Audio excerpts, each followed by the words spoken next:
Hey, this is Tim from Mushey.com, and today's video is a follow-up to my previous one titled 95% of people on LinkedIn say whatever to this.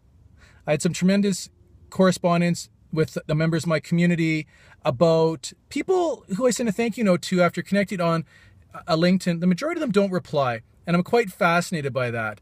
Anyways, there was all kinds of good discussion. I learned a lot about it, and I will definitely speak to it again in the future. But what happened this week is there was a follow-up comment that really caught my attention. One of my community members said, perhaps the main reason they're not replying is they're afraid you're going to try to sell them something. I repeat, they're afraid you're going to try to sell them something.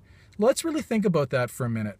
I've got a blog post titled, The Connect and Barf Method Rarely Works. Imagine if you're at an after-work mixer and you meet somebody for the first time, introduce yourself, have a bit of chit chat, and blam, you dive right into your sales pitch. It's not cool. It's slimy. It's brutal. It's just unappealing. So if you don't do it in person, why would you do it online? And to be honest, a lot of people do via Twitter, via a LinkedIn, via any of the social channels, or just via an email after connecting. You've got to get to know people first. You've got to share their content, be helpful and of service to them.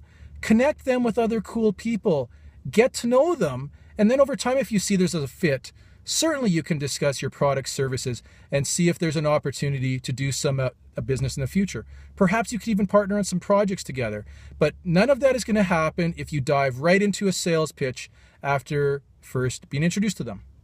Now, I get it. I've been there. You're excited. You want to talk about your stuff. You want to get sales. You want to retire to the beach, whatever it is, but you got to take your time. You got to take this step by step and build that community.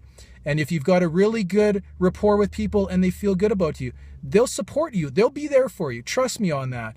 But if you've got a reputation for just being in your face and trying to sell, it's going to be really tough for you out there. You're going to have a tough go. You're going to spend all the time and think you have the greatest products and services in the world.